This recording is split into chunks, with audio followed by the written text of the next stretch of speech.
I'm gonna get us started in just a minute. I'm gonna give us about a minute to let a few more people in, and then we'll get started with our event today.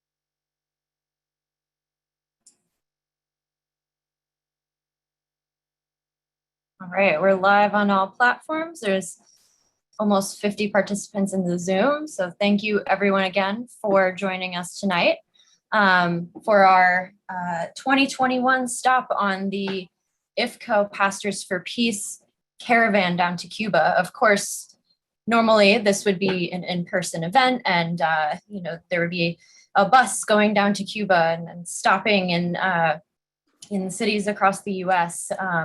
But of course, due to COVID this year, for everybody's safety, we've moved this event online. But thank you again so much for joining us. I know, we spend a lot of time on screens these days, so I appreciate you all spending a little bit more time on a screen. So Ifco Pastors for Peace has been sending yearly delegations to Cuba since 1992 to build solidarity with the Cuban people and to resist and protest the US's murderous blockade of the island. The mission of international solidarity with Cuba has really taken on a renewed urgency and significance this year, following the Biden administration's imposition of additional sanctions over the summer. It's imperative, of course, that we fight these additional sanctions and the decades-long blockade of Cuba. I believe also, however, that we have a duty to learn from Cuba and not just to fight these sanctions. This week, the US reached a new milestone, and that is that 1 in 500 Americans or USians have now died of COVID-19. The burden of death has weighed most heavily on Black, Latin American, and Indigenous people. And the way the US politicians and mainstream media talk about this outcome often gives the sense that this was somehow inevitable, that COVID is simply a force of nature that we can't control. Of course, they give the same impression about homelessness, hunger, debt, and so many other things that people are forced to suffer. The US has also demonstrated its disregard for human life yet again in its brutal treatment of Haitian and other asylum seekers at the southern border, as was shown recently in publicized footage. Sometimes it can feel as if there's no way out, that there's no hope in this system. And certainly while there's no hope in this system, with everything new I learned about Cuba, the stronger my conviction becomes that it really doesn't have to be this way, that a better world is possible, that the revolution is alive and breathing. And not only that, but it's right under the nose of the United States.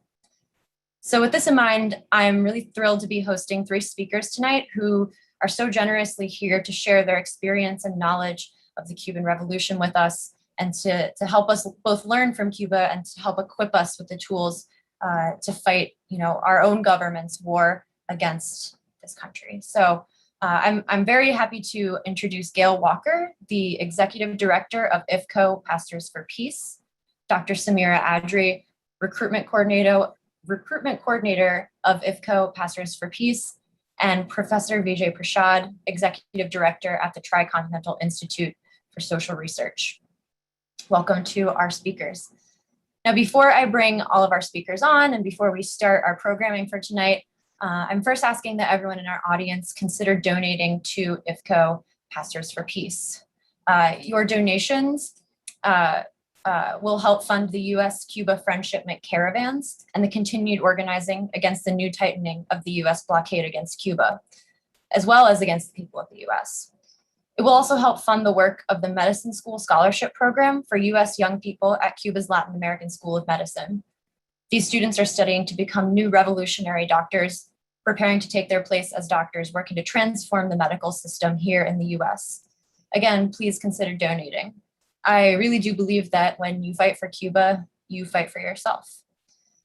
Lastly, before I bring in Gail Walker, I encourage everyone to share this live stream on social media and send it to your friends. We face an uphill battle when it comes to sharing the truth about Cuba, and every additional person we reach, we win some ground in that battle. So without further ado, I'm very happy to introduce Gail Walker, the Executive Director of Ifco Pastors for Peace. Excellent. Thank you so much, Clancy. That was a wonderful introduction, and you really, I think, helped to lay the groundwork for an important conversation about our beloved Cuba, as well as the upcoming Friendshipment Caravan. I want to thank you, and I want to, of course, thank Workers World for organizing this event. It's my honor to be here with my brother, Vijay Prashad, and my dear sister, Dr. Samira Adri. The first thing I want to say is that Cuba is not alone. Cuba no está sola.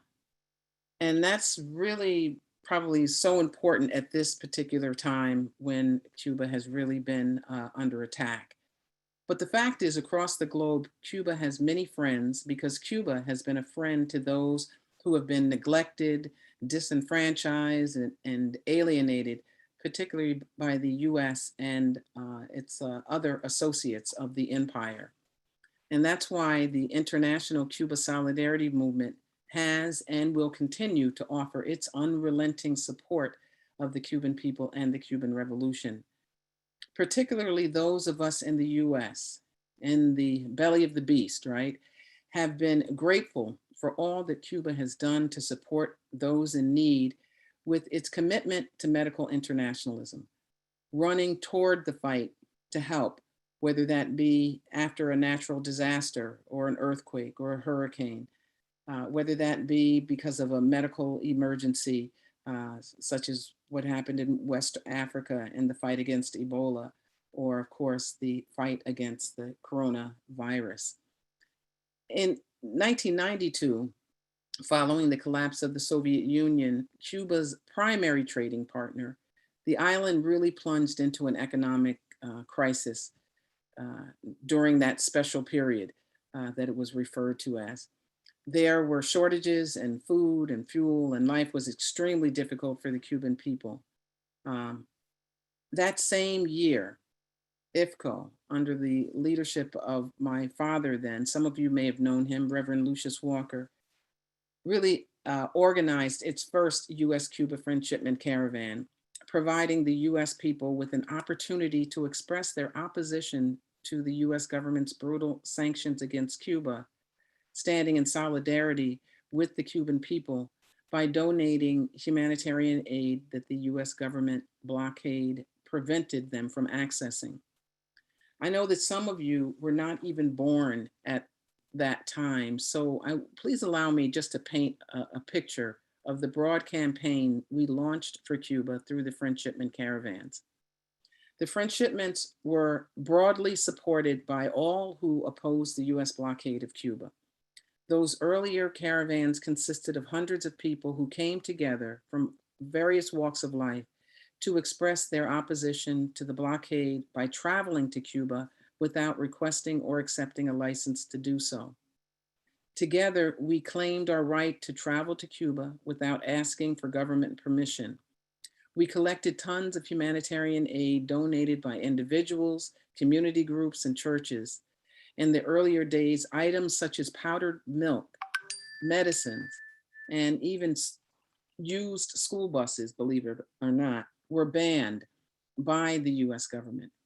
Later, ironically and laughably, the government would claim that the aid we brought in defiance of their blockade was provided to Cuba by them. But I get ahead of myself. Let me tell you a little bit more about the caravan. Traveling along multiple routes in dozens of trucks and buses throughout dozens of cities, we stopped each night in different communities, educating people about the brutal effects of the blockade on the Cuban people.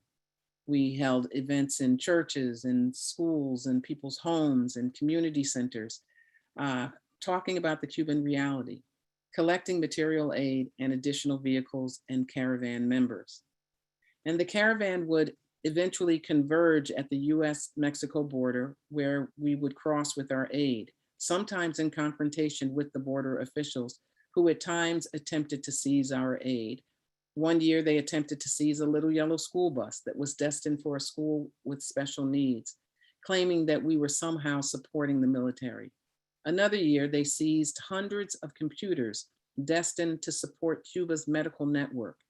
In both cases, we, along with the support of our mass, international Cuba Solidarity community, won the day. The people at the border engaged in long hunger strikes, and with the support of the Cuba Solidarity movement across the country and some friendly members of Congress, we forced the government to back down and to return our aid so that we would continue on our journey to Cuba.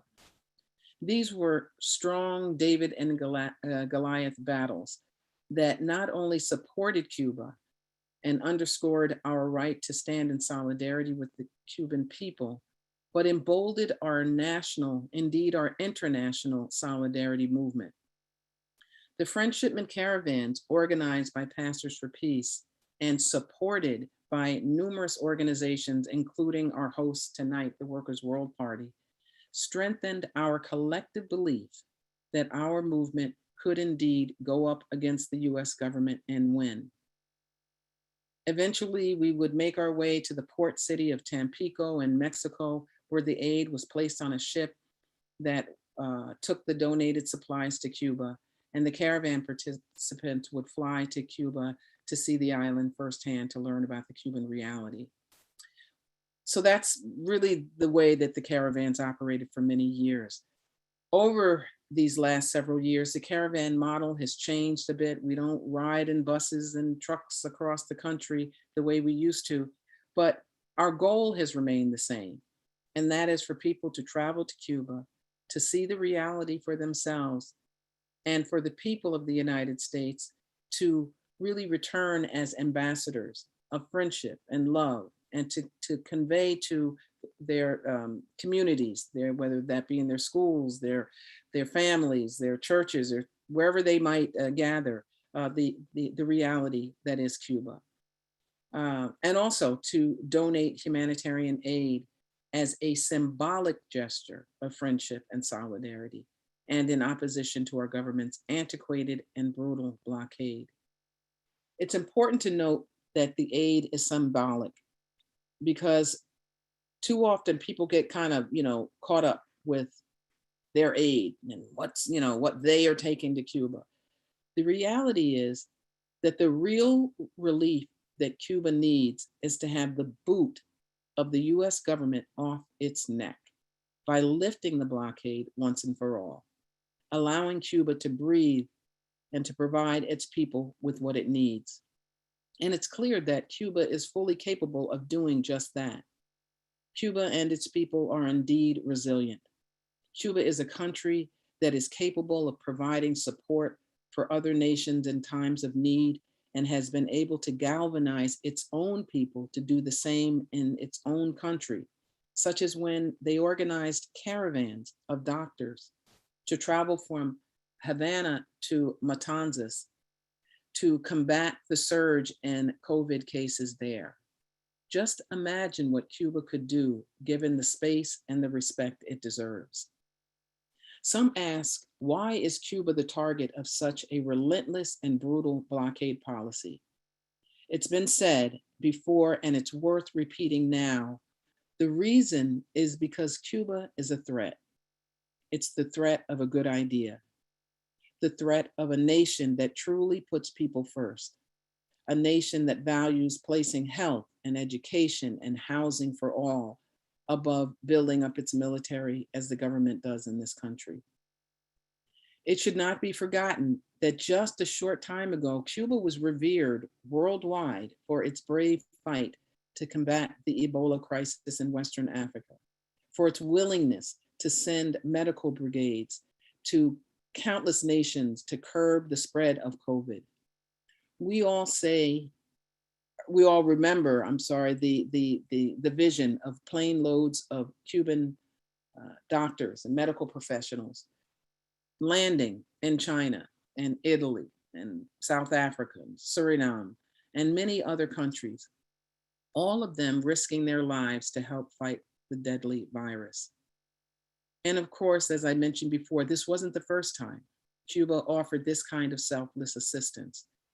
In fact, Cuba has never wavered in her support of those who have struggled for self-determination across the globe. Fighting alongside African freedom fighters, Cuban soldiers struggled feverishly to crush the racist South African army in the fight against apartheid. Indeed, many of us know that when Africa called, Cuba answered. And not just then, but throughout these 60 years. Cuba's international reach has also stretched much further than Africa. We can never forget revolutionary Cuba's focus on exporting doctors, in some cases engineers, to offer a critical lifeline wherever disaster struck, from the devastating Hurricane Mitch in Nicaragua and Honduras in the 1980s, to the catastrophic earthquake in Haiti in 2010, to the horrific Chernobyl nuclear disaster in present-day Ukraine, to the deadly tsunami in Indonesia. Cuba was there, as she was in Mexico and Puerto Rico and Brazil, and that list goes on and on and on. In fact, I believe that the recent attacks on Cuba are these attacks on the very beautiful and selfless solidarity that Cuba has offered the world is it's what has motivated these attacks. What Cuba does when it goes to the defense of the defenseless, calling its medical workers slaves. All of this has been done to attempt to destroy the positive messaging about Cuba. And unfortunately, sadly, in certain circles, these attacks have succeeded.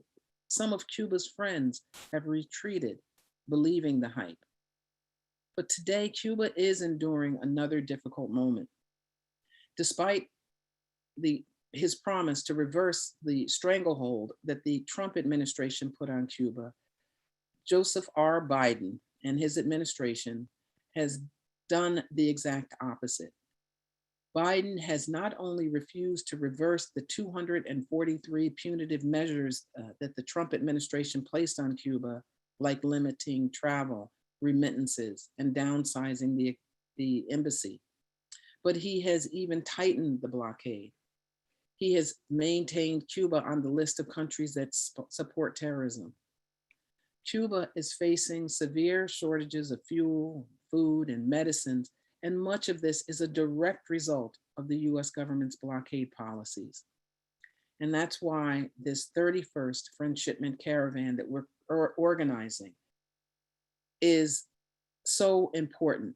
It's as important, I would argue, as the first one that we organized 29 years ago. The shameful truth is that the US policy toward Cuba is not an international issue. It's a domestic issue where politicians circulate the same lies so that they can win Cuban American votes in the state of Florida, pandering to people like Miami Mayor Francis Suarez, who has openly called for exploring airstrikes and military intervention against Cuba. But still, the facts are on Cuba's side. Both the Cuban government and the United Nations have estimated that the blockade has cost the Cuban economy $130 billion over the past 6 decades.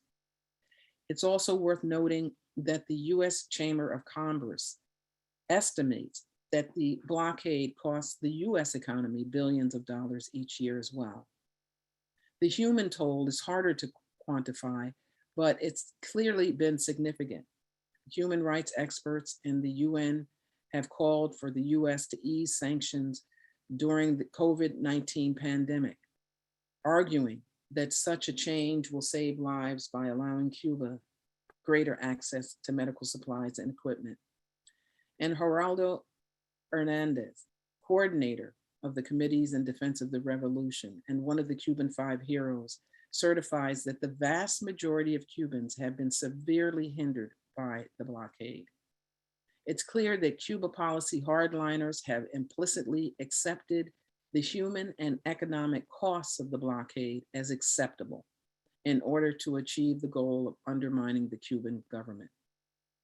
The reality is that Cuba has been subjected to a series of attacks that have created tremendous hardships for the Cuban people.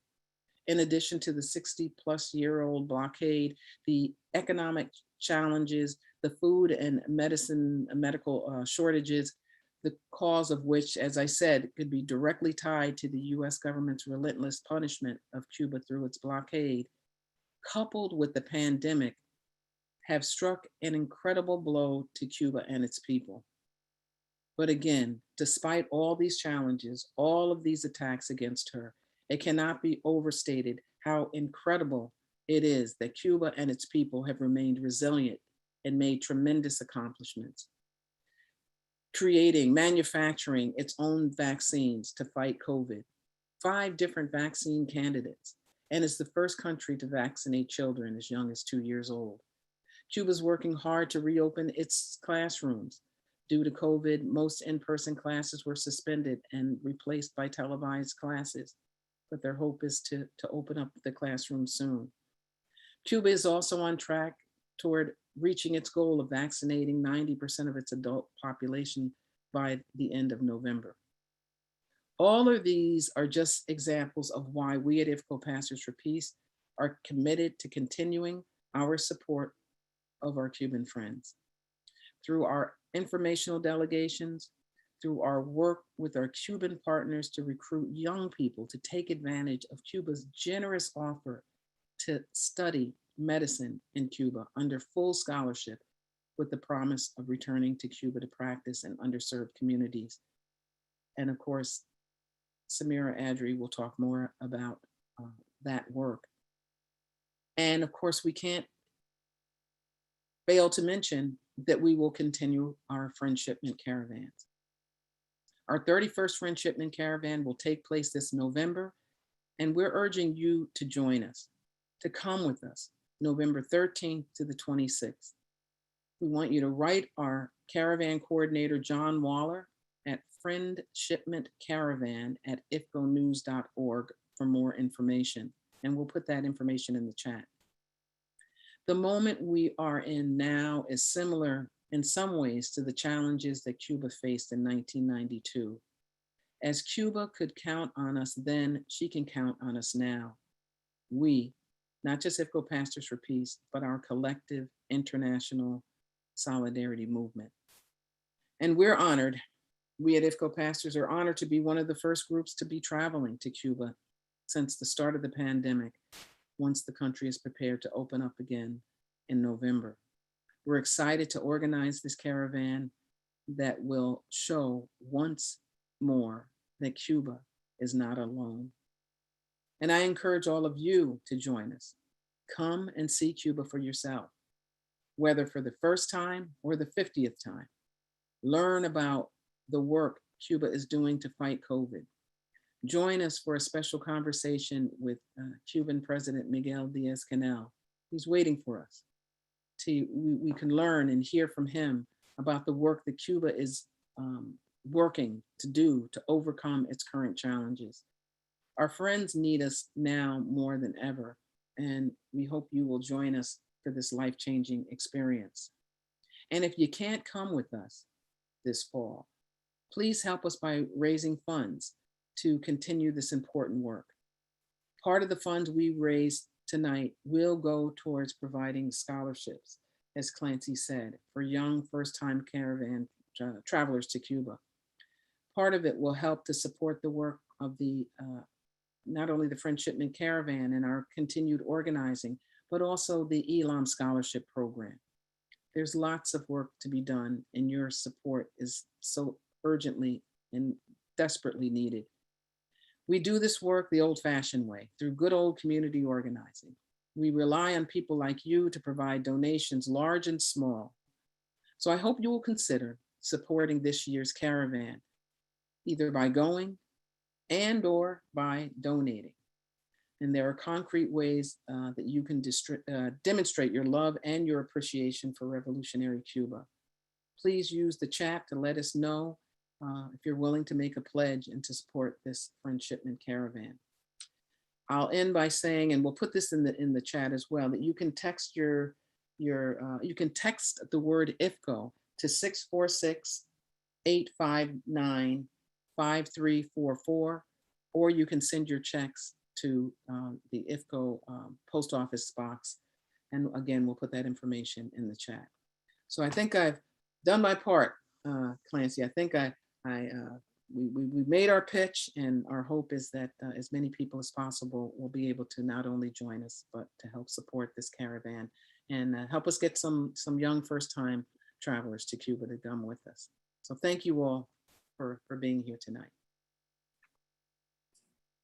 Thank you so much, Gail, for not only the history and context of the caravans to Cuba, but also your really sharp and clear political analysis and historical analysis of kind of the significance of this period and the struggle against U.S. imperialism and the struggle in Cuba. Yeah, thank you for that. That was really incredible. And as you mentioned, our next speaker this evening is Dr. Samira Adri, who is the recruitment coordinator of Ifco Pastors for Peace and a graduate of the Latin American School of Medicine. So I'm very pleased to welcome Dr. Samira Adri and take it away. Thank you, Clancy. And thank you to my greatest comrade in the struggle, Gail. It's an honor to be on this call. Major salutations to all the comrades on this call. As you know, a recent recipient of all the hard work that you all have been putting in the solidarity movement, not just with Cuba, but with Venezuela, and just all the continents that hold all the struggling peoples of the world. It's an honor to be here tonight. And to a comrade, Vijay Prashad, major salutations. I just feel like, it's a special moment right now, just because of the energy of, this group and what we're gathered here tonight to do, which is to uplift Cuba and be there for Cuba, as she has been a friend to so many for so long.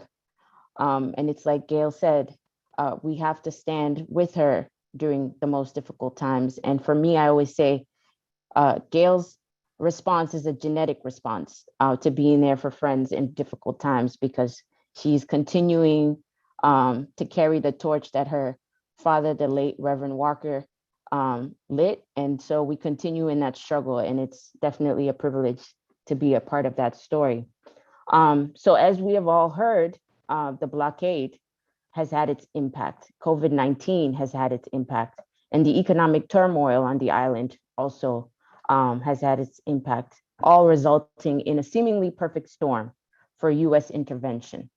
But based on what we saw immediately after the July 11th disturbances and what has been the response of the Cuban people for over 62 years of this cruel and unjust blockade against the island nation, the streets indeed belong to the revolutionaries. So if we pay close attention to history and the voices that have called for an internationalist approach in resolving human problems, we see that the threat of our aspiration to unify oppressed people of the world is the greatest threat to the US or Western imperialism structure and the hegemony. Cuba is the internationalist beacon of the world, and we have a lot to learn from her. We just returned from Cuba, and Ifco staff can speak to the tranquility and resolve of the Cuban people to move on from that failed attempt to destroy Cuban unity and the covenant between its people and the revolutionary government. There were no traces of the massive disdain and disruption reported by US media, and we certainly did not find Cubans under heavy military or police occupation and surveillance. What we did see and hear were the scenes that have continuously played out in Cuba between people. Folks differ in opinions and thoughts all the time, and they seldom hold their tongues about it. But there is a free expression of their ideas, and hardly is there censorship. We saw the Cuban people grappling with everyday problems, with resolving those everyday necessities amid an unforgiving surge of COVID-19 cases. The lines to attain produce and goods of all kinds were long, and we heard how many would stand in those lines from dawn till dusk, but people continue to meet those challenges with so much grace. We also witnessed the effects of the pandemic, with higher casualties reported on a daily press conference, and everyone with their hearts in their throats, as children and pregnant women were now described as recently deceased. For Cubans, hearing the death rate in one-digit form is bad enough. Just think of how people react when those rates are now in two-digit numbers. But the story of Cuba today is not about death.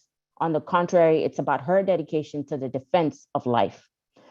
Not only have Cubans been doled several tons of adversity, but they have also overcome those pangs of gloom with a passion enough to shut all her enemies up. They laugh about their complex problems and try to help each other work out those complexities, even if it means doing it on Cuban national TV. One direct example of that was shown in Cuban comedian Pánfilos Vivir de los Cuentos, tackling the theme of the role of the US dollar in the economic crisis. It is a situation that leaves many frustrated because it limits people's ability to acquire basic necessities. But the Cuban government remains resolute in protecting its people and involving the whole nation in that incredibly challenging work. I have seen firsthand how the Cuban people have weathered the storms placed in front of them. The natural disasters that wreak extensive havoc in these United States on that island are mitigated by a well-prepared national plan that involves grassroots community at its core.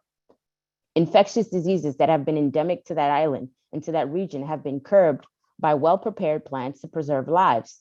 And despite poverty, the few amazing resources of the island have been laser focused on not only resolving the country's problems, but serving the needs of other countries as well, whether it's healthcare workers or it's in the field of athletics, education, agriculture, and so much more. The ingenuity of Cubans in the face of adversity is a lesson that we should amplify for the greater good of mankind. While our government insists on siphoning the intellectual and human resources of third world countries, Cuba has been injecting those resources back into struggling nations. The founding of my alma mater, Escuela Latinoamericana de Medicina, ELAM, is a serious weapon to decolonize the way health is guaranteed to people all over the world. ELAM produces doctors of science and conscience and is responsible not only in addressing the healthcare needs of humanity, but also to spread a humanist form of medicine that seeks to preserve life first, rather than profits or property. The Cuban people have supported such a project for over 20 years, having been sensitized to the needs of the world beforehand. When Haiti was struck with an earthquake, Cuba was there and never left. When Katrina happened here, Cuba was ready, but our government refused its help. And we continue to see the negligence of leaders entrusted with the protection of our people. Today, the trending topic is vaccines. While for over 3 decades, Cuba has been fortifying its biotechnological sector to be able to produce 8 of the 11 vaccines used in its national vaccination program. Cuba is surging forward in production of vaccines against COVID-19 to save its population, as well as other countries who have been grossly overlooked in the race to own the vaccine and to make profits from it. Today, Cuba is the first country in the world to vaccinate children from ages 2 to 18 to secure a safer educational environment before resuming in-person classes. Children and parents willingly consent to these vaccines because there is a culture of scientific acceptance and guidance in Cuba. Meanwhile, the rest of the world is plagued with questions about our children's health and safety, with already having returned to in-person instruction. Another trending topic is the booster shot for COVID-19 vaccines. Today, Cuba already vaccinates its population with a booster vaccine called Soberana Plus to further protect people who have had COVID-19 and who could contract it again. This is because from the very beginning, their scientists knew that with the unpredictability of viruses, all the various tools necessary to ensure a patient's health have to be employed. Not only that, the sequelae that people have to live with after having COVID-19 have a direct impact on their health and well-being, which translates to the health of families, communities, and the society at large. Cuban scientists have been working on an intranasal spray vaccine called Mambisa, which will be an alternative to injections, but also protect the upper airways in a way that none of the vaccines that exist today in the world would be able to do, because they are only geared to protect the lower respiratory system and severe forms of COVID-19. We have major lessons to learn, and that's just one aspect of Cuban achievements. These achievements come at a brutal cost to the Cuban people. The World Health Organization has coined the term pandemic fatigue. And as we were just on the island, we saw the effects of this fatigue there, but we also should coin blockade fatigue. When we think of Cuban health workers, we should think of pandemic fatigue and blockade fatigue that are taking a grueling toll on such a dedicated group of people. They have been working tirelessly to secure the health of the population and continue to do so under the most stressful conditions that any one of us can imagine. And while having lost many more lives than they will ever be comfortable with in Cuba, Cuba still remains and still maintains a 94% recovery rate. That's amazing. And it's the international solidarity movement that has also worked hard to support the work of these healthcare workers and the population at large. So what will be our response? The US-Cuba solidarity response. We have to act seriously against the war of misinformation and lies mounted against Cuba. We have to call on our national leaders, our political leaders, to stop the stranglehold that is this US blockade against Cuba. We can tell them to stop destroying the prospects of nations that choose to follow their path and respect self-determination. We should travel to Cuba as an act of moral obedience. As Reverend Lucius Walker always said and embodied, we act not just in defiance of our government, but in obedience to our conscience. We should understand that acting on behalf of people we do not know means standing in solidarity with them without having to dictate the ways they choose to handle their business. We must help one another, and carrying medical aid or other forms of humanitarian aid in our suitcases or cargo to the island is the least we can do to negate the hate that a few people have been fanning over decades. I have the honor of bringing together two poles in my training, the political and the social justice-driven work that are represented here tonight by Ifco Pastors for Peace Executive Director Gail Walker, as well as Vijay Prashad, and the other pole of my training being medicine. And the underlying theme in all these spheres is the call of justice and love to influence the way we approach human relations. As a graduate of the Latin American School of Medicine in Cuba, I know we have been trained to look at all the factors that impact and maintain the health of a people, from the individual, the family, and community levels. We have been taught from early on that social determinants are what influence the health of a people. Social determinants of health are things like safe housing, transportation, safe neighborhoods, racism, discrimination, violence, education, access to nutritious foods, pollution in the air and the water, language and literacy skills, among others. So while in Cuba, education, housing, health, safety are human rights guaranteed by the government, yet the impacts of the blockade on delivering on those rights are immeasurable. But Cuba continues to fight for its people. Things like medicines are heavily subsidized by the government so that the people can buy them at very low prices.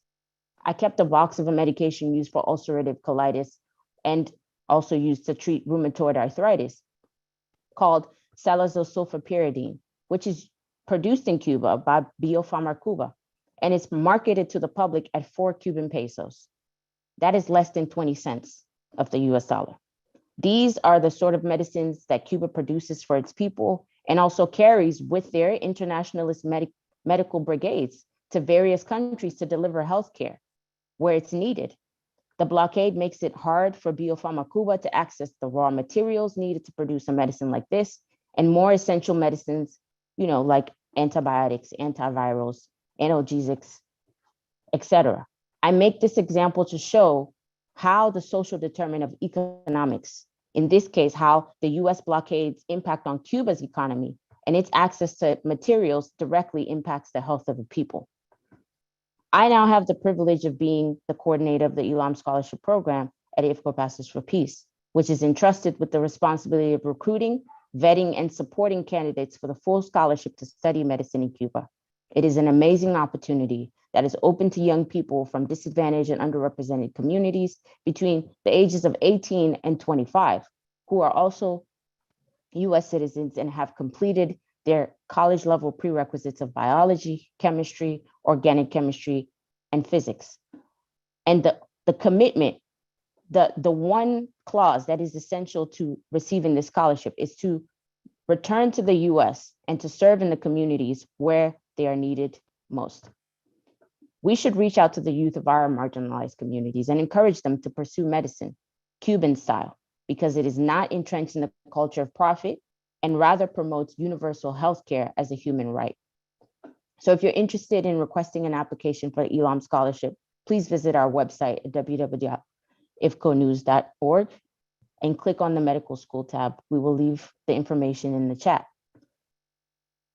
Another critical point that has been spoken to tonight is the Friendshipment Caravan.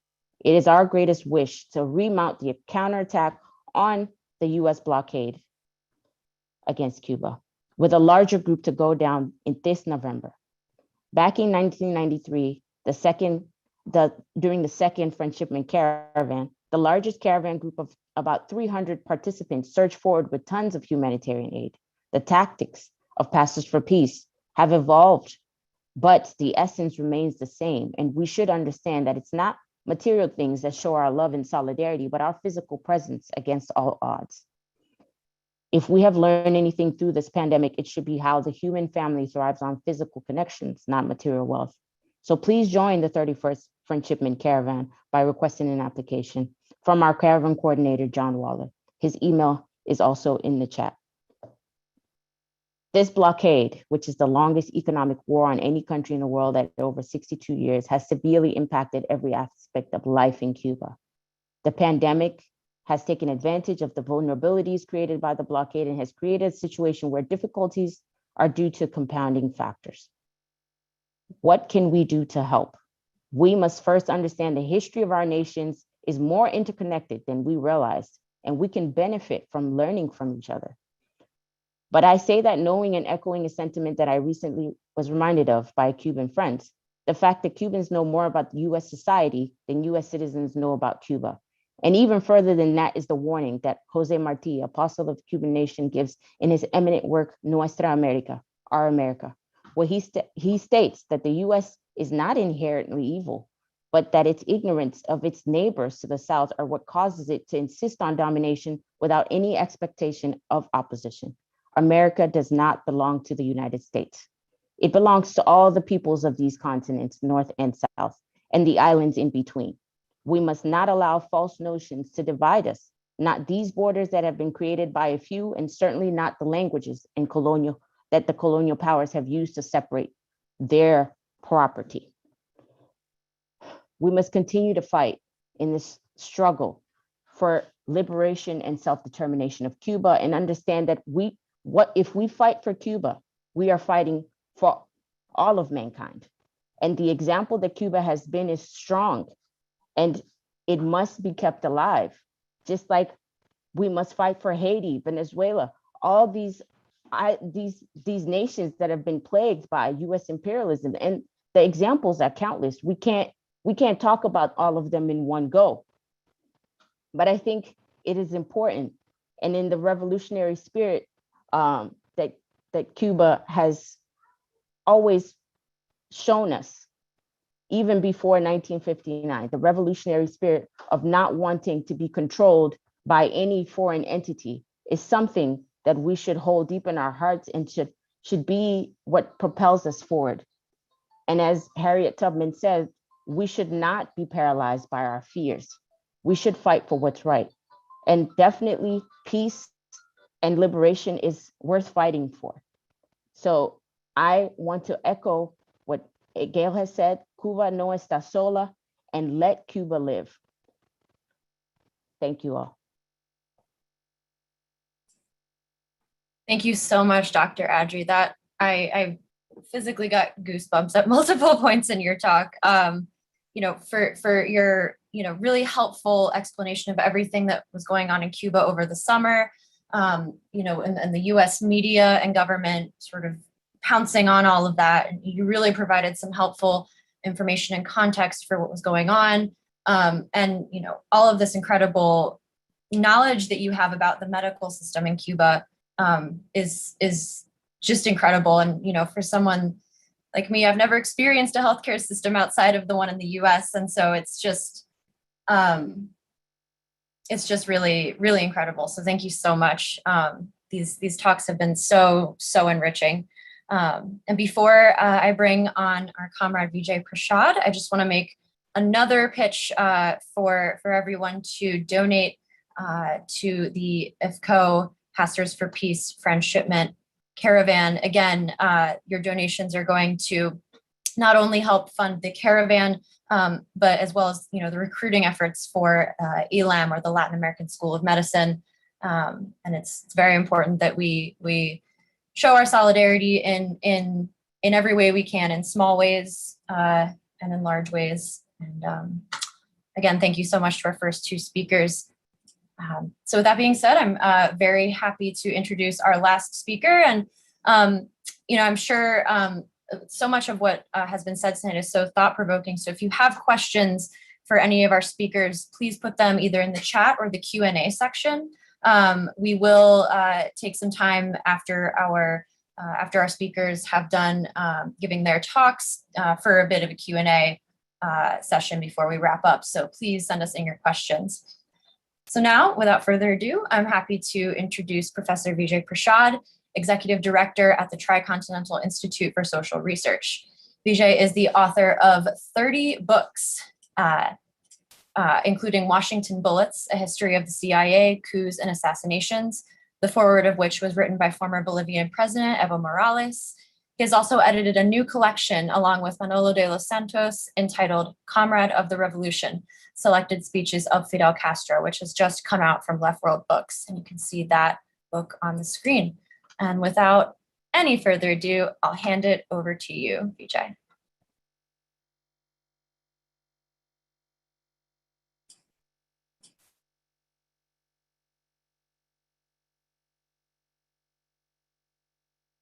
I can't hear you, Vijay. Can anyone else hear? No. Okay. But doesn't look like he's muted. Yeah. No. Uh-oh.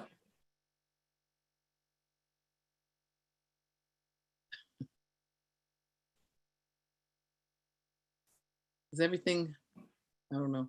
I'm so technical. Is everything plugged in?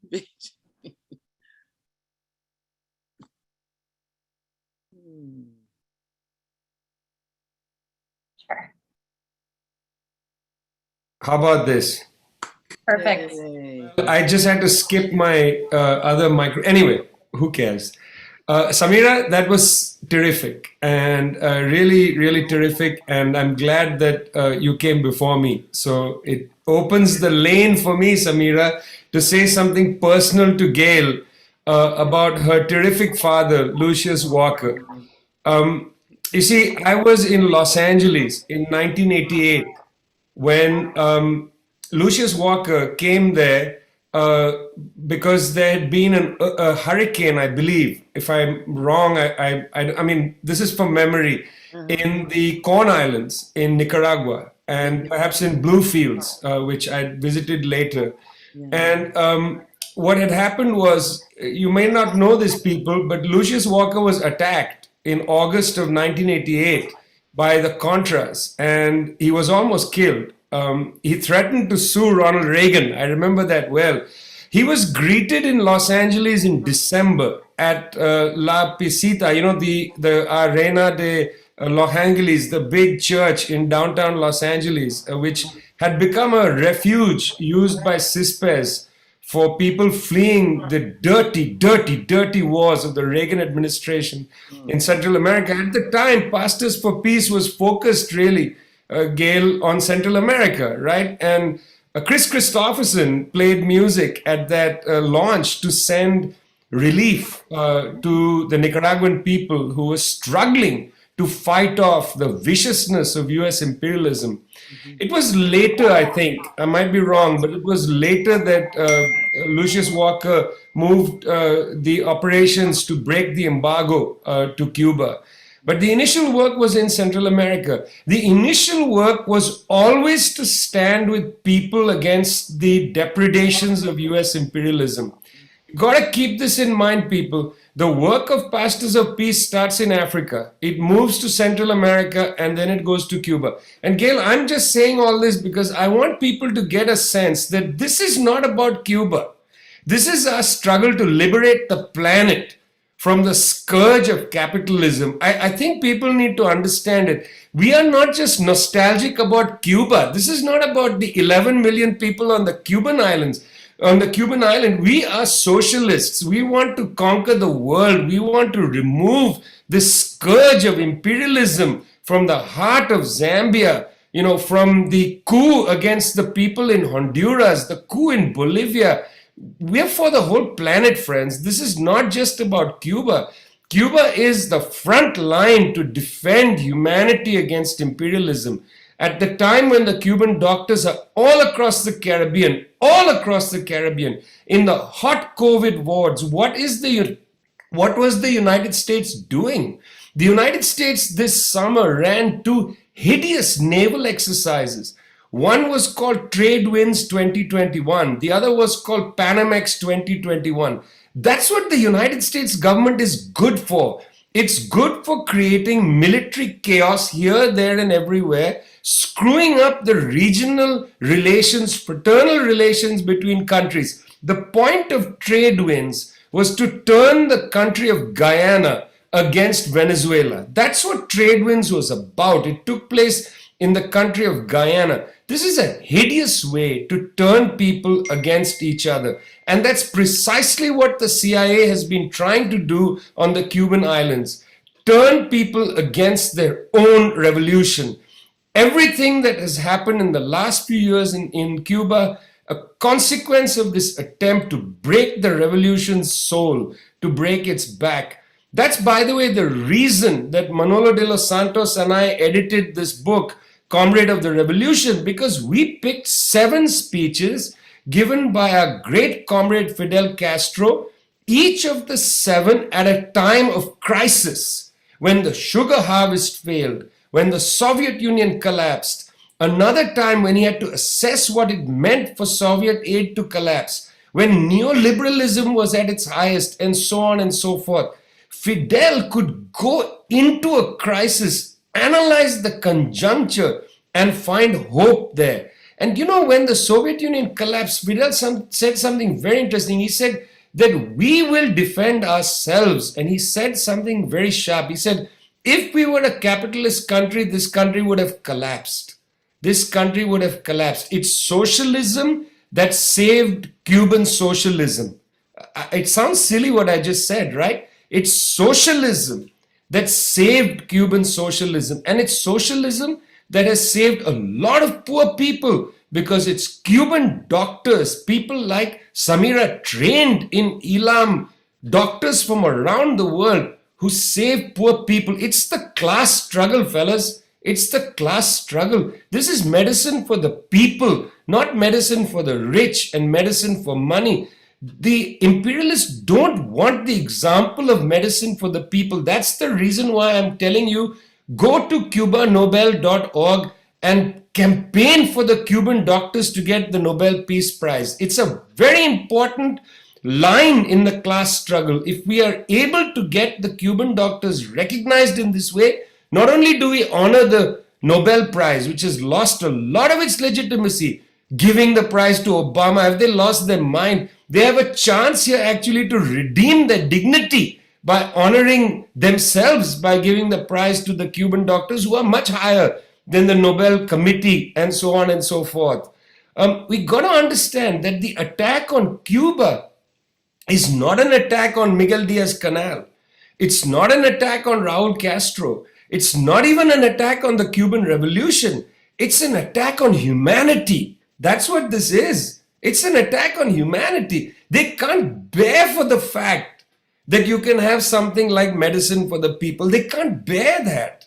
And it's not true that Cuba only exports doctors and not armies and so on. I know that clip from Fidel went viral where Fidel says, it's not true. Without Cuban troops, as Gail quite rightly said, we would not have defeated the enemy at Quito Cunivale in 1987 and therefore brought down the entire structure of South African apartheid. Let's not forget the Cuban troops. They played a heroic role in Quito Cunivale in Angola, heroic role in 1987. Cuba has only exported itself for the people. Cuba has only exported itself for the people. It's a direct line difference between what Cuba exports, which is humanity. Whether the humanity is in a white coat with the doctors or a green coat with a guerrilla fighter fighting against the apartheid forces, doesn't matter. White coat, green coat, they export for humanity. But the United States exports to destroy. Come on, friends, look at what they did in Afghanistan. Over $2 trillion spent in Afghanistan, and 3/4 of Afghans don't have any electricity. That's what the United States exports. It exports destruction. Cuba exports humanity. This is a line struggle. So I'm pleading with you. Get involved with the campaign to break the blockade. Not because you're fantasizing about the Cubans, because the Cubans are in struggle. It's not utopia. It's not paradise. By all means, please do not romanticize Cuba. Cuba is just another place on the planet. The Cubans are human beings. They may be the Jedi Knights of the planet, but they're still human beings. And I think romanticizing Cuba is the wrong attitude. This is not about Cuba versus the United States. This is humanity versus imperialism. And Cuba is the front line of humanity. So I am begging you, get involved to break this embargo. Get involved to break this embargo. Stand with humanity. Fight against imperialism. Don't believe the lies. Please don't believe the lies. You don't have to be aggressive with people who fall for the lies. Be kind to them because they don't have access to a lot of information. They don't have access to perhaps your ways of seeing things. Our movement must be humane. It must be caring. We have to look our adversaries in the eyes and tell the truth at all times. We must be gentle people.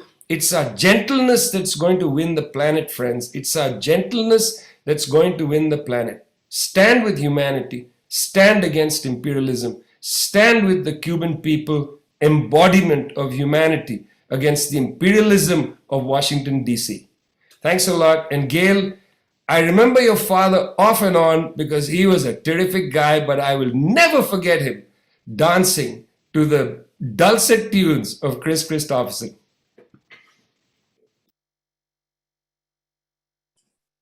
Thank you so much, Comrade Vijay. I mean, I think you put it perfectly, and that,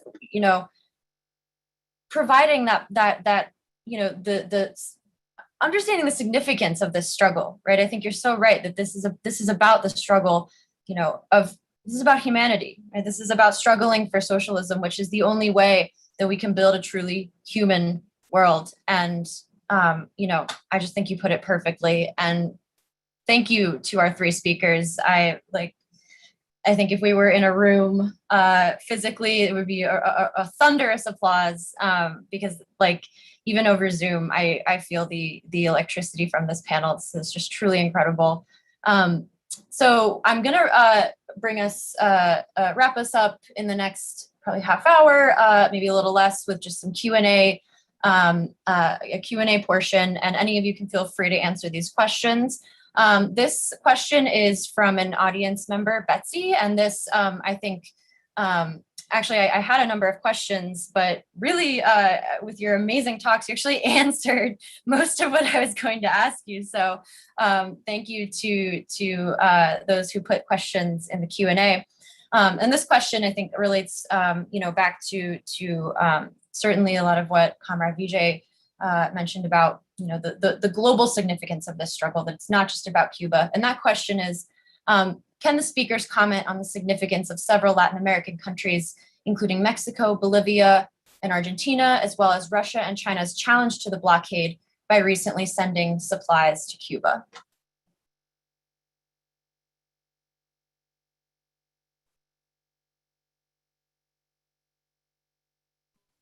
Well, I can just jump in. I'm sure that there's comments that others can make. The significance is huge. And I think that it really is, illustrates what we said in the very beginning, that, Cuba is not alone.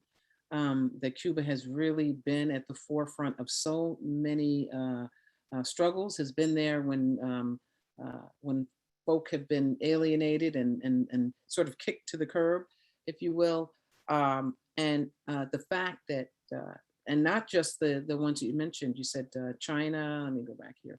Let's see, China, Bolivia, Mexico, Russia, Italy, while we were just recently there, was a plane load of aid, and other countries.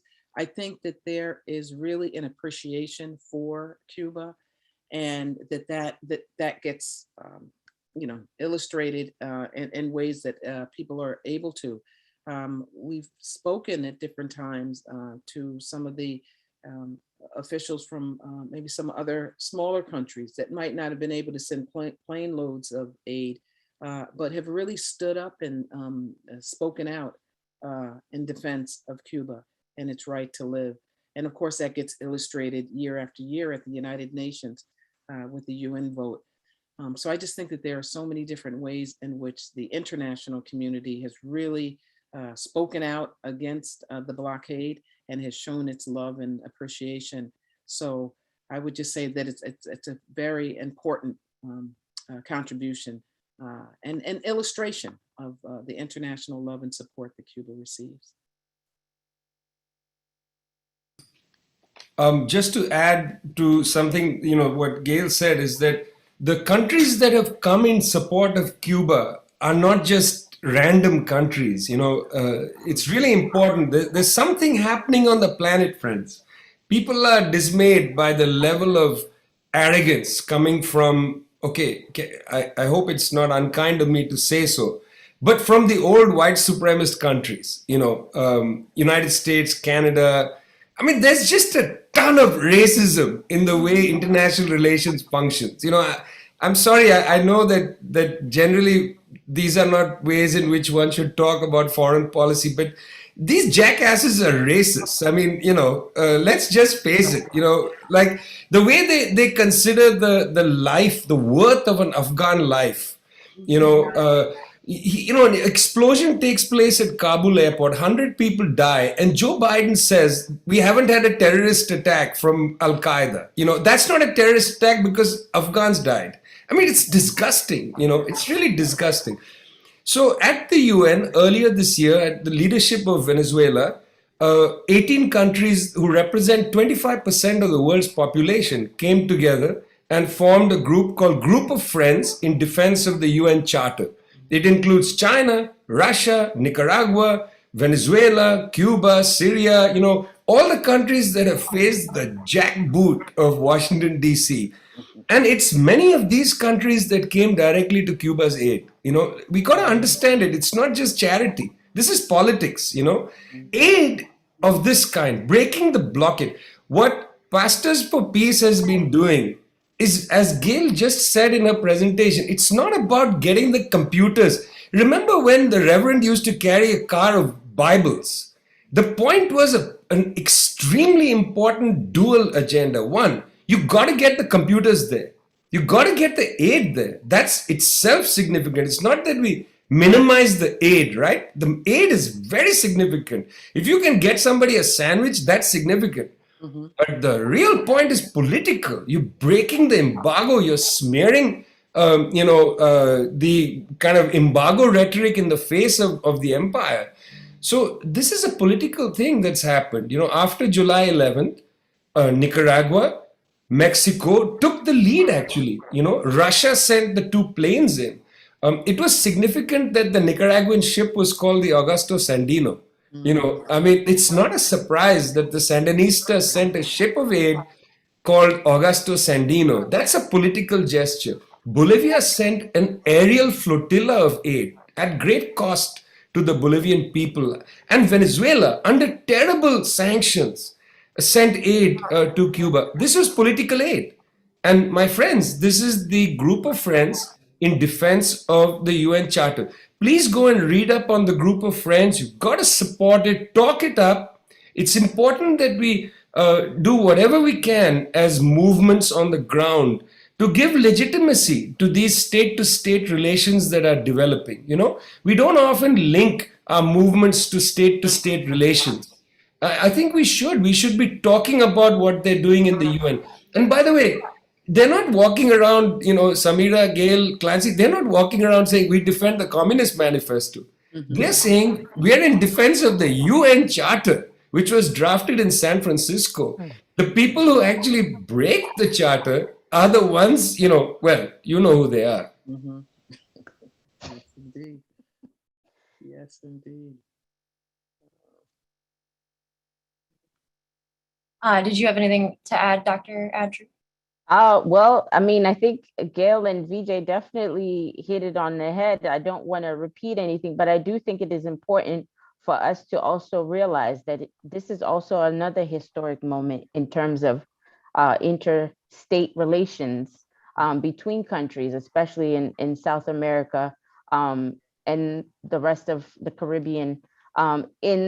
Recently, they had the SALAC conference, and you know, this is a moment that is critical because these group of nations that are gathered together, which include many of those who have been mentioned, as well as Cuba, is a direct response to the US continually dictating who should be in a group, who should hold the power within the circle of the Americas. And like I said before, America does not belong to the US, it belongs to all of us. So this conference that was hosted in Mexico with President López Obrador leading the way to make the union stronger, because this fight against the hegemony and US imperialism has been going on in the Americas for a long, long time. And it's been continually sabotaged by our US government and the CIA operations that they have carried out over the years. The reason why most of us don't know about what's happening in the rest of the Americas is on purpose. It's very much on purpose. They pick and choose what you see on the national networks, and they play on our emotions. But it is our job to continue to fight, to seek the truth, seek alternative sources of information, journalism that gives you the perspectives of what is happening with our neighbors. And from my perspective, as somebody trained in Cuban medicine, when you try to analyze the health of a community, you first have to study the geographic situation of that community, what it's surrounded by, what resources it has, who its neighbors are, and what their problems are, in order to understand what can affect or have an effect on that person's or that community's health, right? And so the same thing is applied for our political health. We are affected by what happens to our neighbors. And it is by no mistake that we see islands like Cuba being sabotaged or Haiti being sabotaged. They are neighbors, have been neighbors for a long time, but their influence on each other is dynamic. Their influence on the world is dynamic. And so we have to pay attention to the health of these nations in order to better understand what is happening in this hemisphere. And definitely, it's a call that we need to pay attention to, that people are speaking and saying, we don't want to be led by US strings anymore. We want to speak for ourselves. We want to find our own solutions. And that's something we need to respect. Thank you so much for those answers. I thought that was extremely helpful. And thank you again for that question from the audience.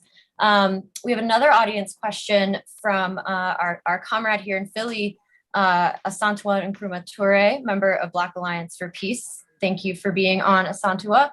And Asantua wants to know, she says, can you please speak about all the Afro-Cuban gusanos that came out this time, meaning over the summer during some of the protests in Cuba, their use of social media to spread confusion, use of youth and hip hop culture to spread confusion, etc. Thanks. Well, I'll just start anyway. I mean, I think there's a lot that can be said about that, and appreciate Asanto's question. I think, you know, it's been clear as we've really sort of analyzed some of what has been going on, that there's a lot of nefarious characters that are, involved. And I'll start kind of, on the U.S. side, the USAID, the National Endowment for the Democracy, but these different, really just bad elements that are, throwing money at different communities. And too often, I think what's frustrating is that we see that the ways that they've been manipulative has been to reach out to young people, to Blacks and the LGBT community, and to try to fan the flames of discontent, about, what issues members of those communities may or may not have, and to encourage them to be as disruptive as possible. And too often, money is at the root of it all. I don't know some of the specific people, and I've had some conversations with Asantwa, and I have failed to kind of do some of that research to be able to kind of learn more about those individuals in particular. But I think in general, we can really point to the fact that there have been efforts to just encourage, to be disruptive by trying to reach out to particular segments of the community, Blacks, youth, and the LGBT. And I think that that's something we need to be conscious of, and continue to do what we can to communicate with our community members here, so that they're not kind of pulled into that false narrative. As I mentioned, part of the challenge has been that even some of Cuba's friends have, really drank the Kool-Aid, if you will. And, we've got to, I think, continue to really be critical thinkers and to push back and encourage our socialist base here to think critically and not allow themselves to be manipulated by what's been portrayed in mainstream capitalist media about what's happening in Cuba. I'm sure my fellow panelists may have something to add. No, I think it's a very good question, an important question, because the empire does know how to play on the barriers that we construct in order to separate us and divide us. And it's been something that's been happening, unfortunately, more and more. And the use of hip hop and rap culture to, paint this scenario that doesn't exist. One key example is this artist, Yo2L. Not my kind of taste of music or genre. I mean, just his whole presentation and the song that he made very popular, Patria Vida, a play on the very critical phrase in Cuban history, Patria o Muerte, and his play on that, and using that as a link to so-called, to, fight for Afro-Cubans. All these constructs are things that we have to look at from, with a very critical eye, as Gail has said, because it's important to understand the structure of race in Cuban culture is very different from the US perspective. And so for the US to be funding somebody like Yo2L to, spread his message, his lies, and to be in collusion with the same group of oligarchs in Miami that have been, waging this war simply because of their property and not because of the lives of people, is something we need to pay close attention to. It is, to me, it's a slap in the face. Patria o Muerte came about after Cuba had been blasted. A bomb went off in La Cubre and killed thousands of people. It blasted, and within 20 minutes of it blasting, the second bomb went off. When people had gone to go help those who had been injured and died at that blasting, more people died, because 20 minutes after the first one went off, the second one went off and killed more people who were trying to save their loved ones and their neighbors and their fellow countrymen.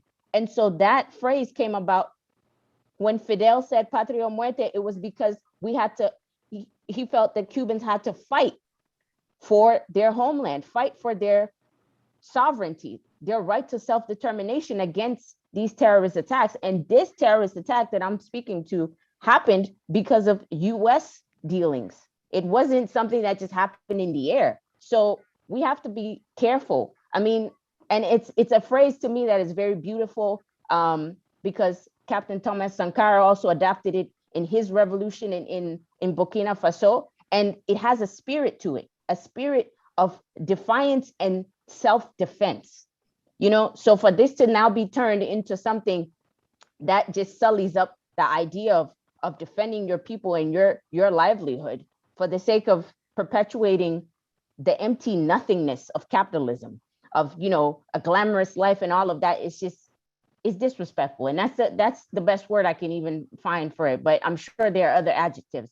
So I think we need to pay close attention to the context of things, and not to also understand that racism is something that plagues the whole world. Racism has plagued us because of capitalism, because of the onset of capitalism and how it has structured us so we would hate on each other and destroy each other for the sake of, quote unquote, pulling, you know, moving up the ladder. And so with that being said, it's like, when will it end? It will only end if we start smashing the system. It will only end when we start understanding what this whole thing about race relations is about. And clearly, a revolution of over 60 years is not going to be able to take out all the errors and stains of centuries of slavery, centuries of capitalism destroying the structure of a society. It's a good attempt. They are really trying. The Cuban people are trying to have a national commission on anti-racism that is participated in by even the president of the nation. And that is the body that defines and analyzes their society and what the vulnerabilities are in order to give solutions to the problems that have come out of racism. Those are the people we should be listening to, not Yotuel, who's sitting in Miami, you know, living his lavish life and claiming he had a struggle of a life in Cuba when he did not. You know, painting a false narrative. We should be paying attention to what the National Commission on Anti-Racism is saying in Cuba, what, you know, the Comisión Aponte has been saying for over 12 years, because those are the people, the everyday people, the intellectuals, everyone joined together to tackle those issues, how Cubans want to deal with them. And again, it's also important for me to say that in Cuba, this whole thing about delineating people by ethnicity is very, very difficult and weird, because everybody is pretty much mixed on the island. And we've heard Comandante en Jefe Fidel say proudly that he has African blood in him. So come on, we if we want to learn, we can learn, but we have to understand and appreciate people's struggles from their perspective and let them tell the story as well. Those who are on the island, you know, not the ones who are outside and trying to dictate policy of how others should live. So I could go on and on, but I also think that this is a critical topic that will be dealt with during the caravan this year. And if you're interested, that's just one of the things you could also learn about how Cuba is tackling this. Thank you so much, Gail and Samira. Those, I think those were extremely helpful responses. And thank you, Asanto, for that question. So it's about 8:50. I'm going to indulge myself and ask you one last question of my own. One of Dr. Adri's comments made me, she mentioned how after Hurricane Katrina, Cuba offered to send medical aid to New Orleans, only for the US to refuse. And, you know, as the 21st century has progressed, we can now see how Katrina was in many ways sort of harbinger of things and struggles to come. You know, climate crisis in a system of racial capitalism with all that entails and all of the struggle and death that entails. And Dr. Adri, you know, mentioning Cuba's offer to New Orleans reminded me that Cuba is not only, you know, at the vanguard of creating a truly human socialist approach to medicine, but that Cuba was named the most sustainable country in the world, according to the most recent Sustainable Development Index data from 2015. And so I'm wondering if our panelists could just share anything about, you know, what you know about Cuba's role, but also the significance of building socialism more generally in the global fight for a future where humans can continue to live on Earth.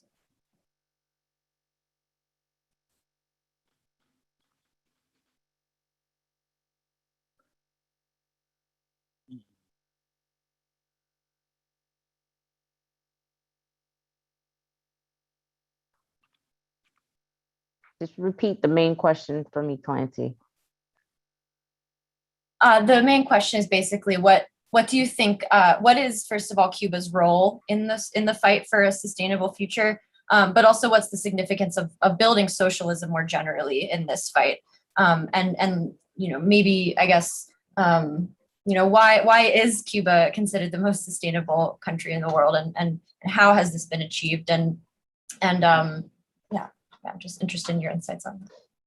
Okay, so I didn't want to take the lead on this question, but I think it's important because climate change, sustainability has been a topic that Cuba has been fighting and leading the way on in a lot of ways. It's important to note that, you know, when United States and many of the Western countries that are mainly responsible for most of the pollution and the effects of climate change, refuse to adhere to world agreements regarding climate change. Cuba was at the forefront and leading other countries in Latin America and the Caribbean to respect the charters that have been developed and the agreements that have been developed. And it's rather interesting to note that the advancements that Cuba has made in terms of sustainability have also resulted from the very blockade that they've had to struggle against. The culture of sustainability was born out of, you know, a situation of having little to no resources and having to be creative on a daily basis about how to tackle different issues and the best way to do so. And they've done this, you know, challenging. I mean, for me, being introduced to climate change through the work of Greenpeace when I was in college, and then finding out how, you know, after the Chernobyl crisis, Cuba treated children. Those were things that for me was, you know, were very impactful.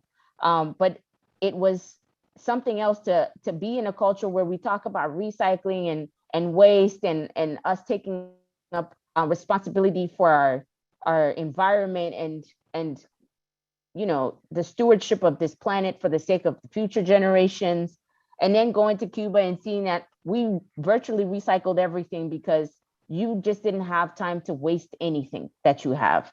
It's not, and it taught us, it humbled us in the way we utilize a lot of things and made us to also realize, and I say us, me and my comrades who studied in the LUM, that those of us who came from societies where we just had endless amounts of resources were really wasting a lot of things. And to know that Cuba's forging forward in harnessing solar power, despite being blockaded in its access to those panels and trying to find ways to build those for themselves and to find partners from other countries that would source them with these things, despite the blockade, was important. Cuba has a long way to go, but I can tell you that if America takes its boot off its neck, Cuba will be a shining light, will continue to be a shining light for the rest of us in the same question of climate change and sustainability. It's incredible. They have been able to protect the natural resources, the reefs and the environment that, you know, surrounds the island in a very humane way. Always being mindful, even though tourism unfortunately is a sector that Cuba depends on, much like all the other island nations in that region. They don't just build to destroy the ecosystem and then, you know, make it a paradise for people to come in and have their few days of luxury and leave. No, they're very mindful of the way they construct these things to preserve what little they do have left. Because what we learned in Cuba was that Spanish colonizers depleted all of its forestation because they couldn't be bothered with trees when they decided to come to the island. They couldn't be bothered with trees because the trees were hindering their mansions and whatever else they couldn't be bothered with. So they left Cuba with only 13% of its forest population by the time, I believe by the time the Spaniard American Cuban War happened. By that time, there was only 13% left on the island. And so the struggle has continued to be to maintain what little they do have, because it's aware. Cuba is aware of its situation and that it's not, you know, endowed with a whole lot, but what it does have is important. And they share what little they do have with many. And so if this blockade ends, which I can't wait for, which we must keep fighting for it, it will open doors for us to really see what a sustainable culture is and for us to engage in a life that's worth living.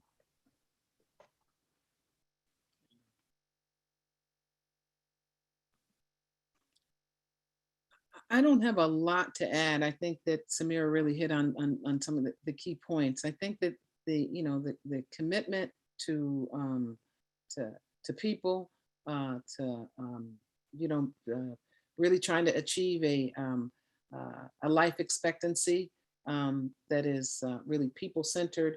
The efforts to try to work with what resources it has at its disposal. Efforts to, as Samira mentioned, you're really fighting to prepare for hurricanes and to do what can be done to sustain life, but at the same time, to not create, an environment that has been deforested.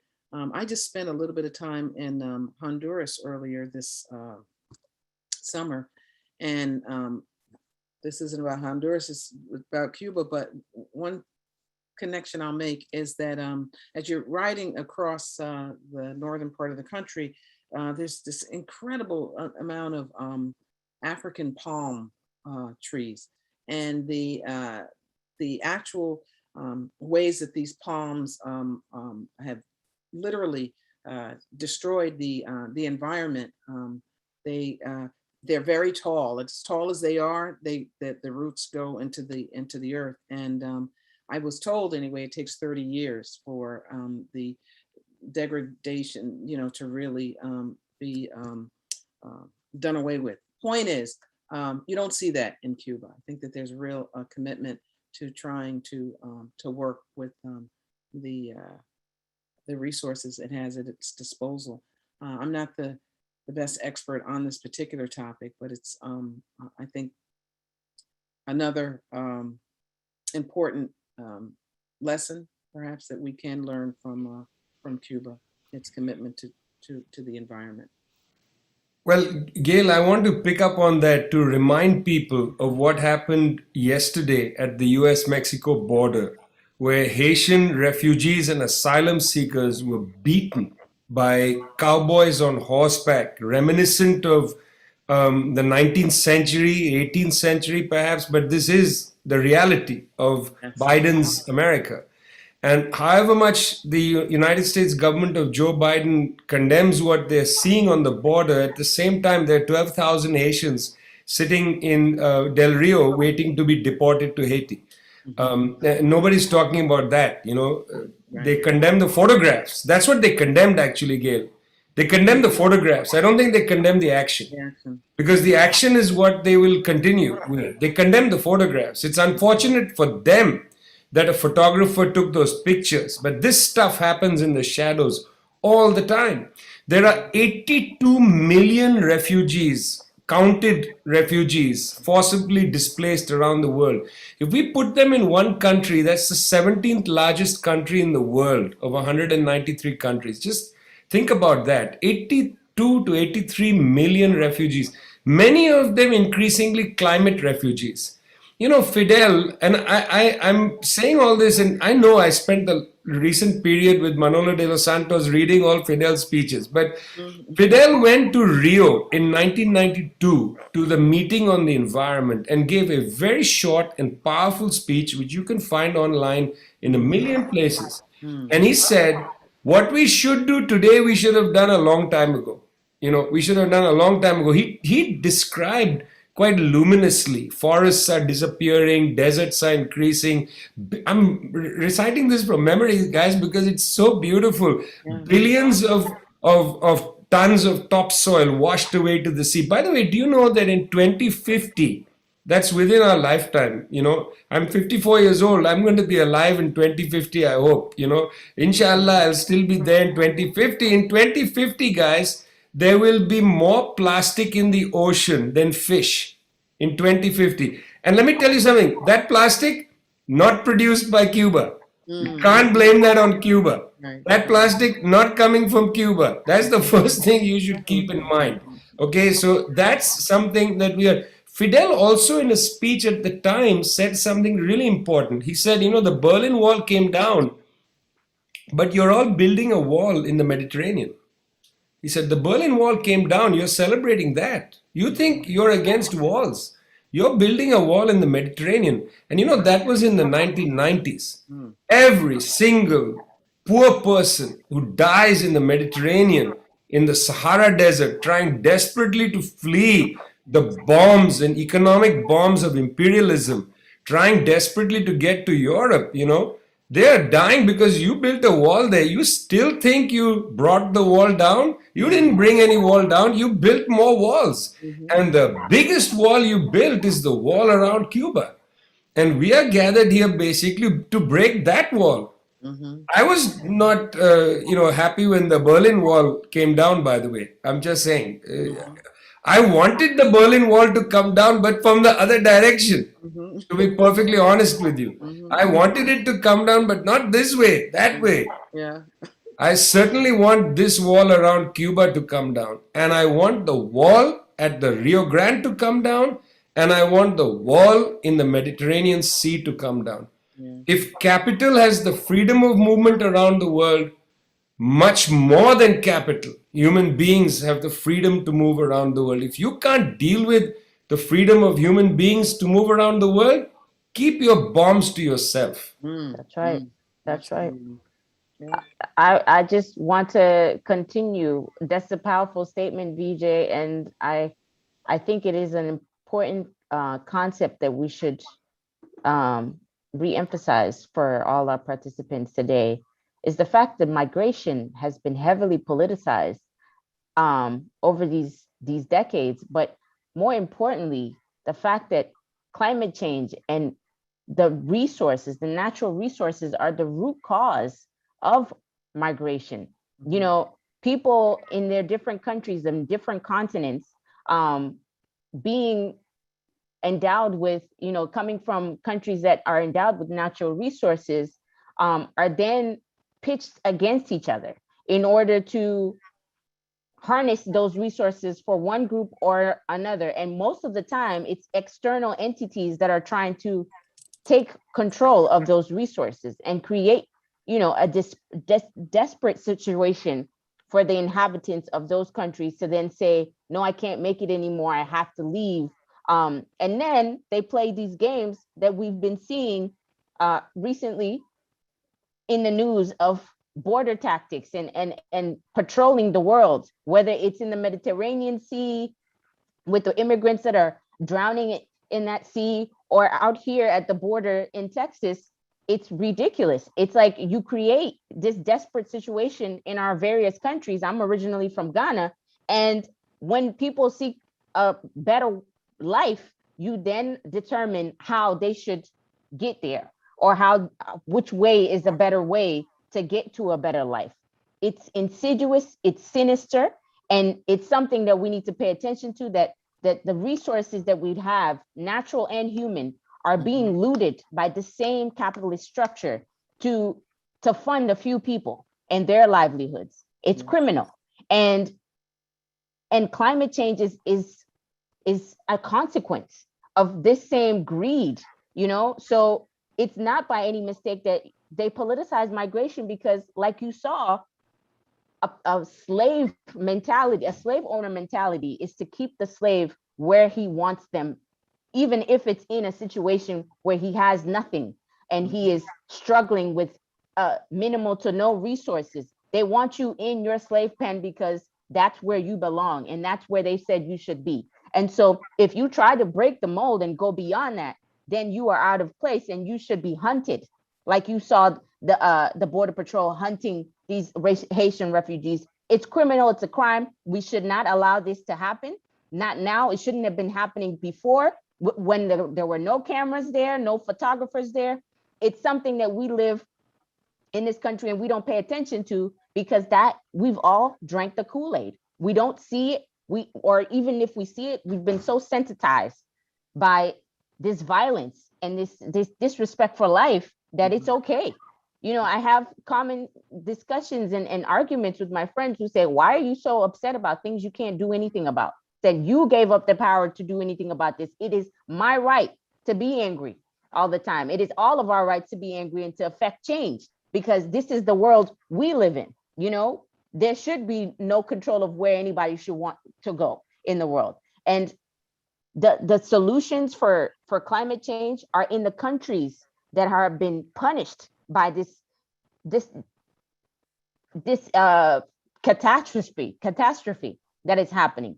I had, you know, the honor of going to school with students from Kiribati and Tuvalu and Solomon Islands that are on the verge of being swallowed by the sea because of the effects of climate change, because people are not paying attention. But yet there are people living on those islands. Their lives should be preserved and sustained. And it's Cuba that has been giving scholarships to my comrades from those places all over the world to continue to preserve the lives of their people, you know, and to continue to fight against the effects of climate change, and to be doctors not only of science but of conscience as well. You know, so we don't just learn medicine. We are learning that to respect our planet. We are learning to respect the people that inhabit it and all the creatures, and to just protect and do what we can to make this world a better place. Like Fidel always believed in that. A better world is possible, and we have to continue to fight for that. So I want to thank, I definitely want to thank Clancy for bringing that question up, and for the responses so far. It's important for us to circle back on what is the real issue here. Excellent. Thank you so much, Vijay, Dr. Samira Adri, Gail Walker. Again, I think there'd be a thunderous round of applause at about this point in the evening, and I wish we could hear that.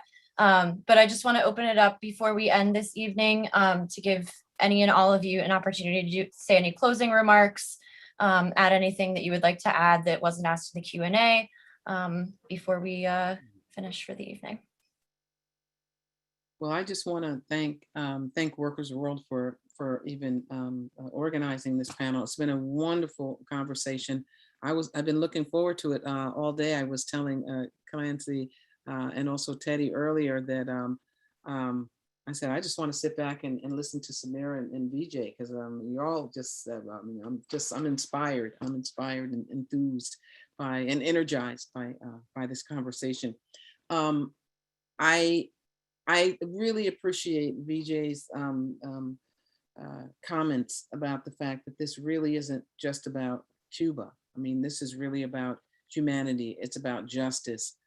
It's about fighting back and pushing against, policies that our government, the government of this country, because I'm not claiming this government, but this country has, perpetrated against so many for too long. In part, I kind of, talked a little bit about the history of the Caravan, not just for the sense of nostalgic, for being nostalgic, but to talk about the ability that we as a community of justice-loving people have, the ability to really push back against injustice and in little and small and big ways. And it's really important. And it's important for us to recognize that power and to utilize it.